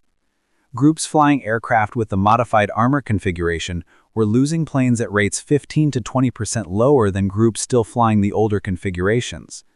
The difference became more pronounced over time as more data accumulated. By August, the statistical evidence was overwhelming. Armoring the areas that showed minimal damage in returning aircraft had significantly improved survival rates. At Wright Field, Colonel Hendricks reviewed the operational data with the professional integrity of an engineer who could acknowledge when he had been wrong. The modified armor configuration was working. Aircraft were surviving damage that previously would have been fatal. The counterintuitive recommendation to armor undamaged areas had proven correct in the most rigorous test possible. Combat operations where the measure of success was men who came home alive. Major Patterson examined the damage reports from aircraft with the modified armor and saw the pattern that Abraham Wald had predicted. The wings still showed heavy damage. The tail still showed multiple hits. The fuselage came back riddled with holes. But those damaged aircraft were returning home because the areas where damage was fatal, the engines, the cockpit, the fuel systems, were now protected. The areas showing heavy damage had always been areas where damage was survivable, and protecting them further had been unnecessary. The areas showing minimal damage had been the critical vulnerabilities, and protecting them had saved lives. The engineering team began preparing recommendations for extending the modified armor configuration to all B-17s in operational service, and eventually to B-24 Liberators as well. The armor enhancement program that Hendricks had originally proposed was scrapped. Its carefully calculated weight distribution and protection schemes rendered obsolete by a mathematical insight that had revealed vulnerability in absence rather than presence. Abraham Wald received notification of the operational results through official channels, dry statistical summaries that reported reduced loss rates correlated with the modified armor configurations. The numbers confirmed what his analysis had predicted. Survivorship bias had led conventional thinking astray, and correcting for that bias had saved lives. Hundreds of crew members who would have died under the previous armor configuration had instead returned home, had completed their missions, had survived because someone understood that the data you couldn't see was more important than the data you could see. Wald filed the results with his other work and continued with new problems, applying mathematical rigor to questions of optimal bombing patterns and sequential quality control testing. The bomber armor problem was closed, the solution implemented, the validation complete. That thousands of young men would live because of his 4-page memorandum was a fact he could appreciate intellectually without dwelling on emotionally. The mathematics were correct, the logic sound, the conclusion validated by operational reality. At RAF Ridgewell, Lucky 13 underwent 3 weeks of repairs, emerging with new patches covering old damage and a fresh coat of paint that couldn't quite hide the accumulated scars of 16 missions. Captain Chen returned to operations in early July, flying missions deep into Germany where the modified armor would be tested again and again, each mission another data point in the vast statistical experiment that was the air war over Europe. The aircraft returned each time, damaged but functional, shot full of holes in places that could be repaired while the critical areas remained protected. Chen never learned the name of the mathematician whose analysis placed armor where it saved his life, never knew about the debate his recommendations had generated, or the resistance they had faced. He only knew that the modifications had worked, that hits which should have been fatal had been stopped, and that Lucky 13 had earned its name not through luck alone, but through someone understanding where protection was needed most. By the end of 1943, the modified armor configuration was standard across the 8th Air Force bomber fleet. Loss rates had declined measurably, not dramatically, but enough that thousands of crew members survived missions they wouldn't have survived before. The improvement was buried in statistics, difficult to see in individual cases, but unmistakable in aggregate data. Fewer telegrams to American families, fewer names on casualty lists, fewer empty seats at mission briefings. The counterintuitive solution had proven correct. Armoring the places with no damage had saved an estimated 10,000 bomber crew members' lives by war's end, a number that represented both a statistical aggregate and 10,000 individual stories of survival, 10,000 men who came home to families because a mathematician had seen what everyone else had missed. Statistical Research Group, Columbia University, September 2, 1945. Abraham Wald sat in his office sorting through files that would need to be archived now that the war in the Pacific had ended and the SRG's mission was complete. 4 years of classified work, hundreds of analyses addressing problems from convoy routing to weapons testing to sequential quality control. The Bomber Armor Memorandum occupied a slim folder, just 4 pages of original analysis, plus a few follow-up clarifications and the final operational validation report. It seemed insufficient documentation for work that had saved thousands of lives, but mathematics had never required volume to achieve significance. The war had ended with Allied victory, achieved through industrial capacity and military force, but enabled by countless technical advantages that groups like the SRG had provided. Wald's contributions extended beyond the bomber armor analysis. His sequential testing procedures had reduced the number of artillery shells requiring inspection, while improving quality control. His work on optimal burst heights had increased the effectiveness of aerial bombing. His statistical methods had helped evaluate new weapons systems more efficiently. But it was the bomber armor work that had become known beyond classified channels. The analysis that had demonstrated how sophisticated statistical thinking could reveal truths that conventional analysis missed. W. Allen Wallace was preparing a final report on the SRG's activities, documenting the group's contributions for historical record and future reference. He had asked each team member to provide summaries of their major projects. Wald's summary for the bomber armor work was characteristically brief. Applied survivorship bias correction to aircraft damage data. Recommended armor placement based on inferred vulnerability from missing observations rather than observed damage patterns in returning aircraft. Implementation resulted in approximately 15 to 20% reduction in bomber loss rates.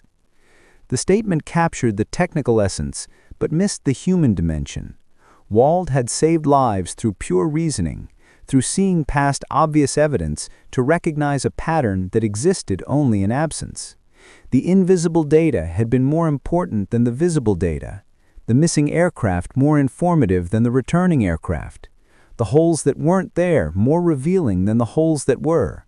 It was an insight that transcended the specific problem of bomber armor, that spoke to how humans interpreted evidence and drew conclusions from incomplete information. Survivorship bias, Wallace reflected, was everywhere once you learned to see it. Business advice from successful entrepreneurs rarely mentioned the thousands who had followed similar strategies and failed. The survivors told their stories, while the failures remained silent, creating the illusion that certain approaches guaranteed success.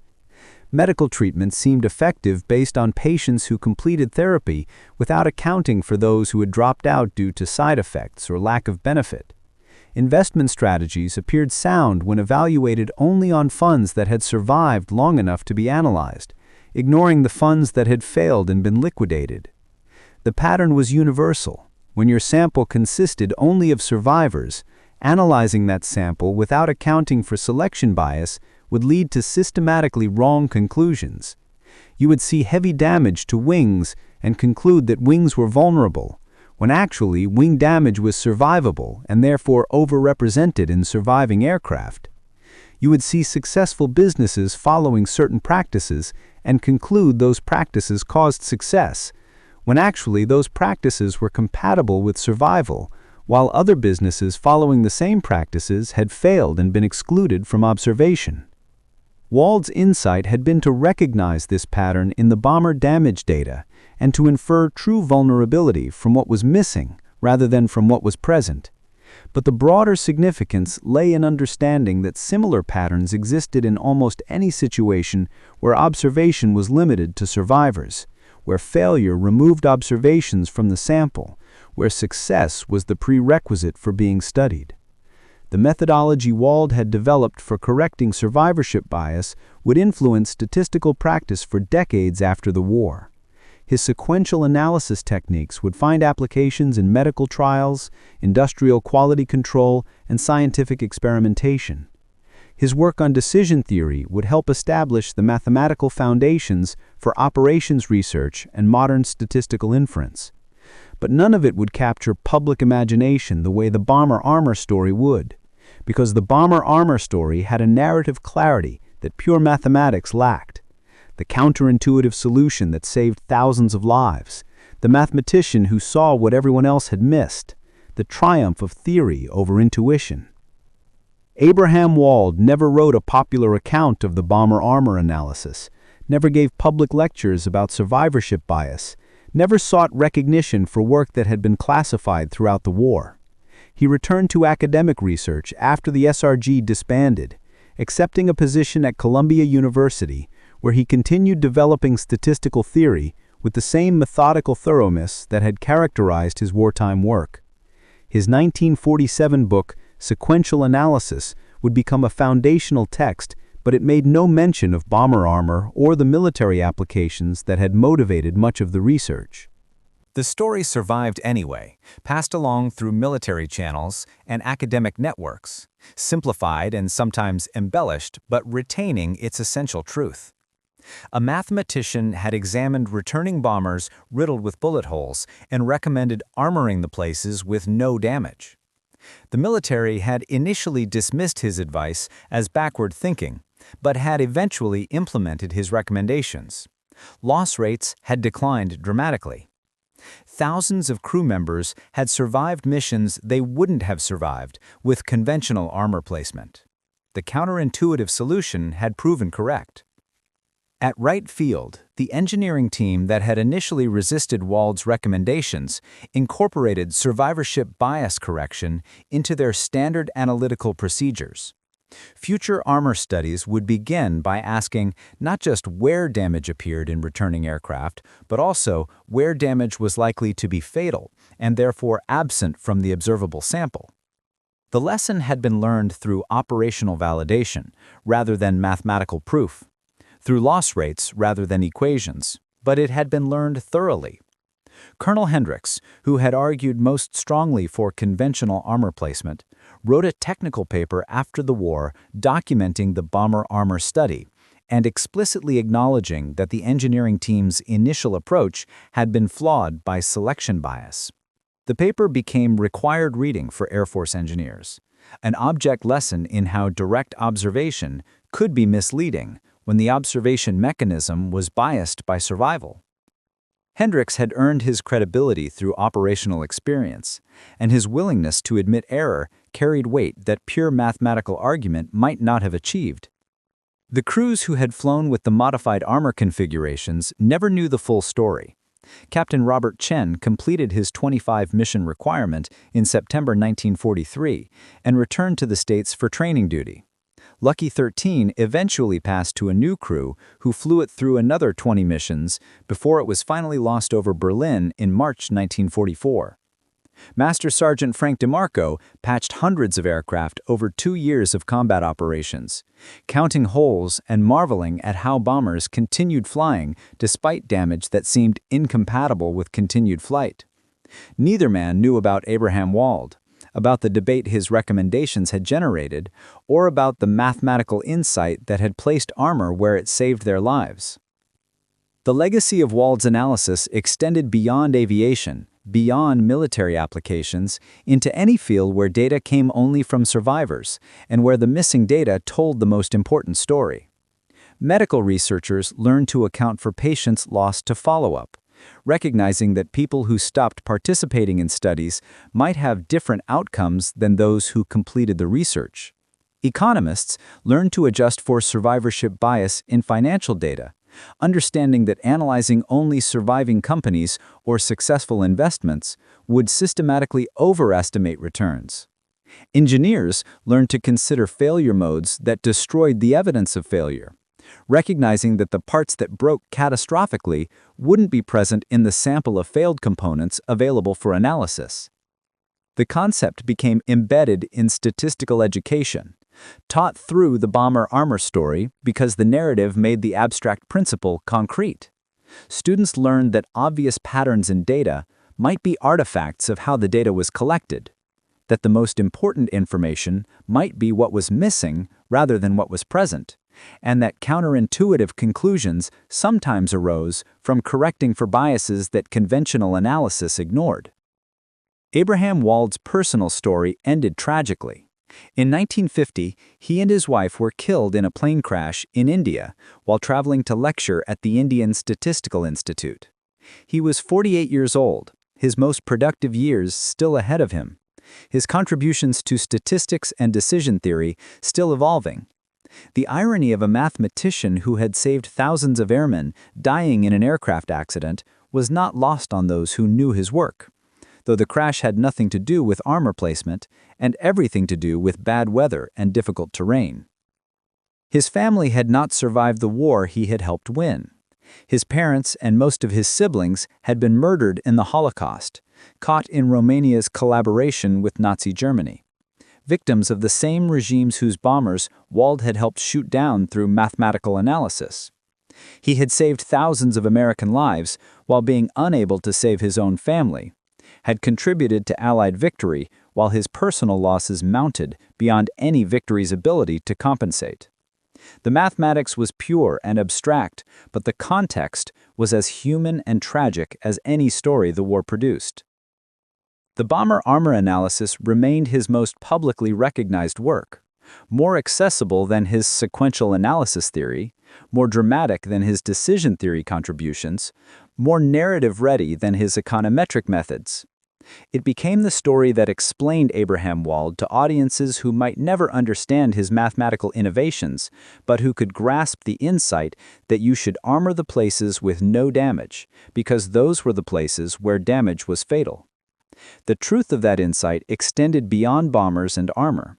It spoke to how humans interpret evidence, how we mistake the visible for the important, how we draw conclusions from incomplete data without recognizing that the incompleteness might be systematic rather than random. Every field that relied on empirical observation faced similar challenges, distinguishing between data that was missing randomly and data that was missing because certain outcomes prevented observation. Wald had shown how to think clearly about this problem, how to infer from absence rather than just from presence, how to see the pattern in what wasn't there. By the war's end, the modified armor configurations were standard across American bomber fleets in both European and Pacific theaters. The B-17s that hammered German industrial targets and the B-29s that firebombed Japanese cities flew with armor placement derived from Wald's analysis. Protection concentrated where damage was catastrophic rather than where damage was merely visible. The approach had been extended to fighter aircraft, to attack bombers, to any combat aircraft where armor weight was a limiting factor and optimal placement could mean the difference between survival and loss. The operational statistics compiled after the war estimated that Wald's armor placement recommendations had reduced bomber losses by approximately 18% across all theaters, translating to roughly 10,000 crew members who survived missions they wouldn't have survived with conventional armor configurations. The number was necessarily approximate. No one could know with certainty what would have happened under different armor schemes, but the statistical analysis was sound and the confidence intervals were tight. 10,000 lives, plus or minus a few hundred, saved by recognizing that visible damage indicated survivability rather than vulnerability. Those 10,000 men returned home to families, to careers, to lives that extended decades beyond the war. They had children and grandchildren, built businesses and taught school and practiced law and farmed land and worked in factories. The counterfactual world, where they had died over Germany or Japan, where their aircraft had burned after taking hits that armor should have stopped but didn't because the armor was in the wrong place, that world didn't exist because Abraham Wald had understood survivorship bias and had followed the logic where it led, even when it led to conclusions that seemed absurd. The story became legend in statistical and military circles, simplified and sometimes distorted, but retaining its essential truth. A mathematician looked at damaged aircraft and recommended armoring the undamaged areas. The military thought he was crazy but tried it anyway. It worked. Thousands of lives were saved. The counterintuitive solution had been correct all along.